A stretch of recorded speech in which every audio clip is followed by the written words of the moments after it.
Morning, everybody. Rusty from the Rusty Razor. Have another shave of the day, and today is Thanksgiving, or tomorrow, yeah, whatever.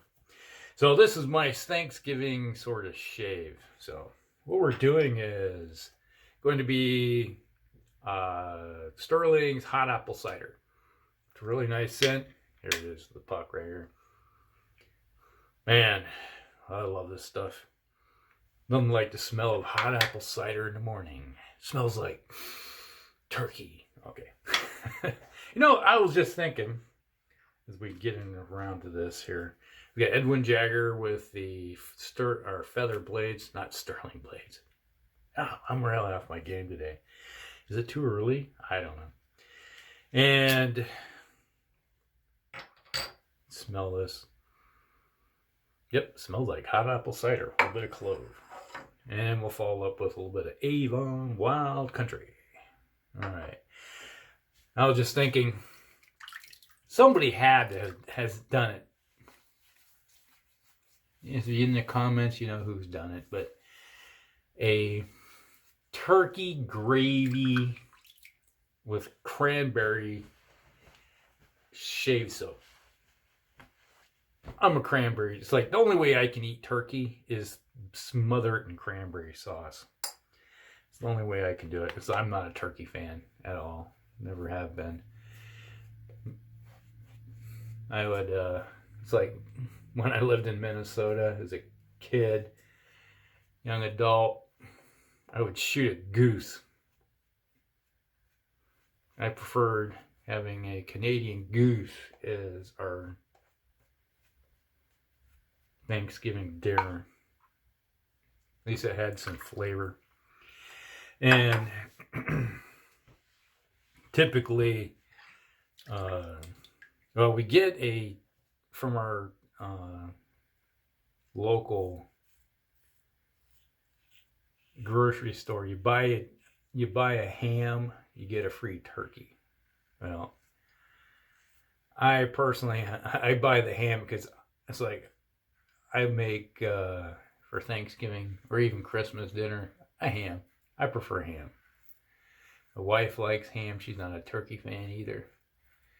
So, but this year, since we have the turkey and my mother-in-law is like, well, you're fixing turkey dinner for Thanksgiving this year. So we're putting in charge of cooking the turkey. So it's like, okay, we're having turkey.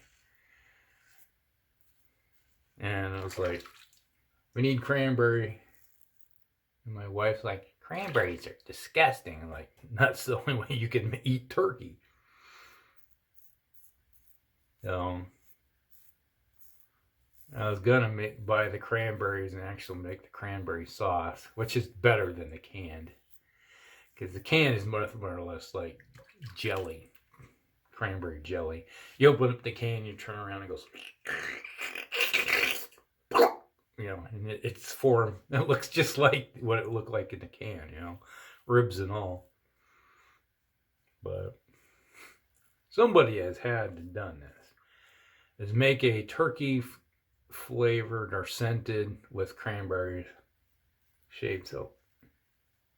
That would be a festive. As I always say, is like, how can something like turkey smell good when it's roasting up? And then when you taste it, it's usually this dry. It's like I'm not a white meat type of person, even on a chicken. I prefer the dark meat. Like, give me typically it's like when we're having turkey dinner someplace. It's like, all right, I want the wings. The wings, yeah, at least there's some dark meat on it. But it's like, you want a nice, delicious cut of the white meat? No.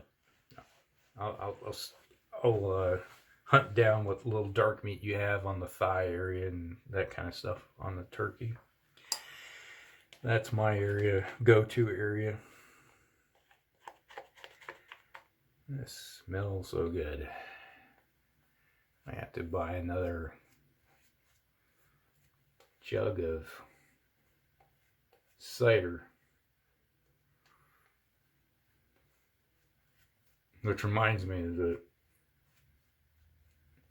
Canadian shave. I'm not sure exactly. Canadian Shave Club. It's like Justin over to Red Island Shaver. He'll know. He'll answer. It's got what Dick and Cider shave soap. Yeah. There's a little play on words on that one. I have to say.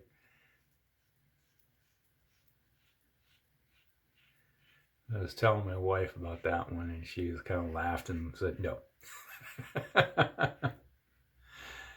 Like,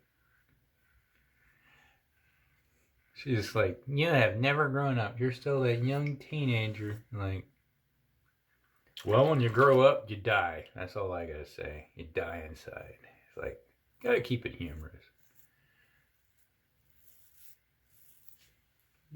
Wow, that is almost gone. Say that feather blade is just knocking off. This is the third use of this feather blade. Forgot to say that. I noticed that it seems that the feather blade gets a little better with the second shave. Maybe in the third it seems just as good. Is it maybe it's too sharp and it hones it a little bit? Like when you're using it? I don't know. Some of you more experienced individuals with the feather blade probably know these things. I mean, first experience with it. That seems to be the case. Seems to perform a little bit better than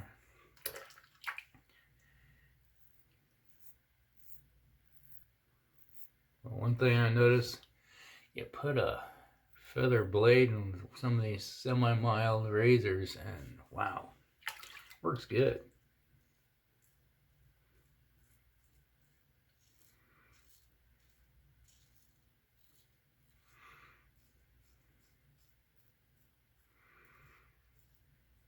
I know that Thanksgiving is kind of a North American thing. It's like Canada has theirs in October. We have ours in November. I don't know if does anybody else have Thanksgiving. If that's just a purely North American thing. When it comes to the holidays, they know that, you know, you're always looking at England, it's like, oh, they're having this holiday or this holiday, and you're like, huh? What the heck is that all about? You know, it's like, it's a cultural thing, you know, it's like you get all these different cultural events happening that mean something to that country, but, you know, it's like other countries are like, I don't know what you're talking about. So, what kind of holidays you have that we don't have? Like another one is like in England, you got Boxing Day. Which is, it's nice that you have a holiday for my birthday, but, you know, I'm like, what exactly is that all about? You know, it's like if you don't grow up in the environment, in the culture, it's like, you're not sure exactly what it means. So, yeah. Everybody has their thing.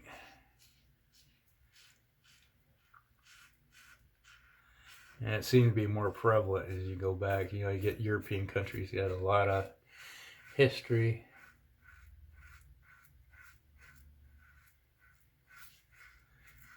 And we've only been a country since 1783 when we got our independence, but we're youngsters, even though we had 150 years before we became a country where we're under different rule of different countries. Different regions were under French. Spanish and British, even Dutch. Even the Dutch had it. It's like a lot of people don't realize that New York was a Dutch colony.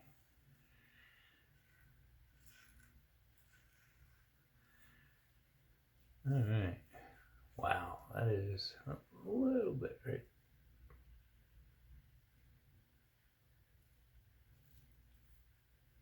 Yeah, nice and smooth. These feathers working good. Like here at Iowa used to be under French control. We were part of the Louisiana Purchase. Was a French territory. And it was sort of considered Spanish territory too. Because the Spanish came in and said, hey, this is all ours. And then other, well, a little bit of European conflicts caused things to change. We bought it from the French. Napoleon.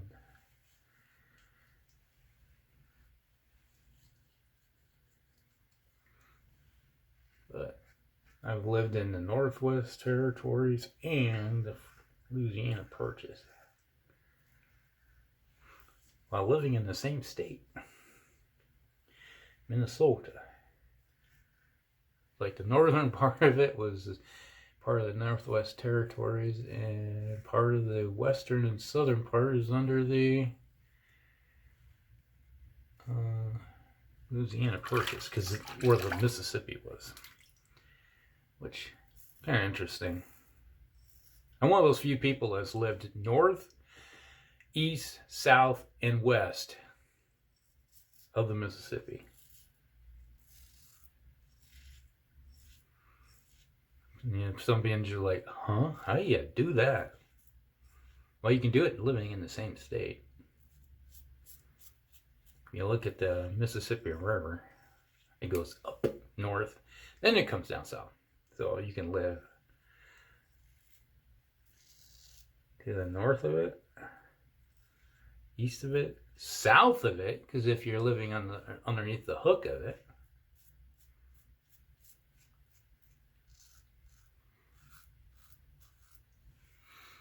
and if you live on one side of the river.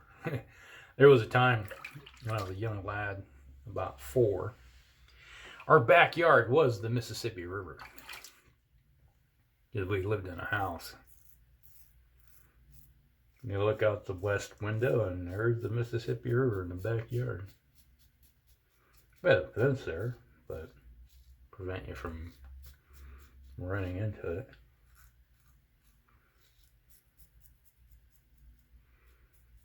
We lived there for a little while, where we moved a little farther north to Brainerd on a property on the lake with my grandparents. Lake Edwards, Minnesota. You look out the east window, you had a big lake where I remember my grandfather was retired, so he would, every day the weather was nice, he'd go fishing. Always fishing. And let me tell you, about 80-90% of your food that we ate was fish. Which isn't bad, I love fish. Northerns and walleyes, panfish.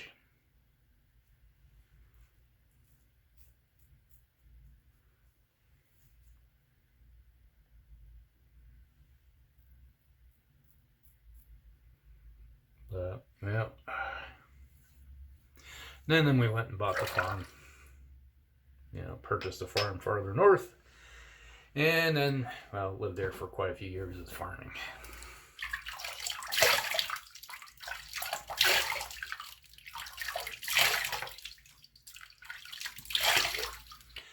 But while we were waiting for get possession of that, we had lived went farther north in the Bemidji, and Bemidji, the Mississippi River kind of runs right through it. We lived in a house that was on the south side of the river as a hookup, you know, part of it.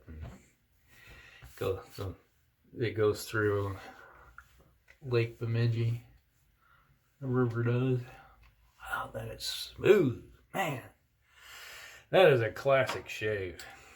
So that's when we lived south of it.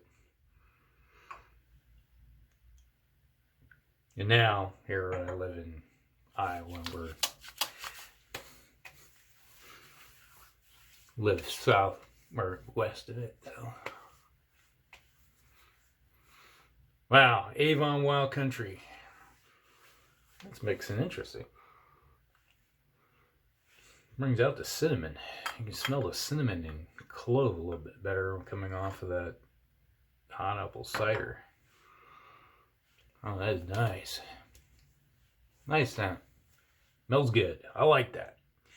That was Avon's Wild Country. Okay, that is the shave of the day with Stirling's hot apple cider on the puck.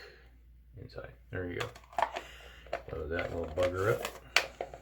And we have Edwin Jagger with feather blades. Man, that made for a nice shave. That is so smooth. Man, it's like I'm not feeling anything. That's a nice blade. I say, these two together, excellent. Most excellent shave. All right, so that's the shave of the day. Hope you guys like it. So like and subscribe, and happy Thanksgiving, everybody. Rusty out.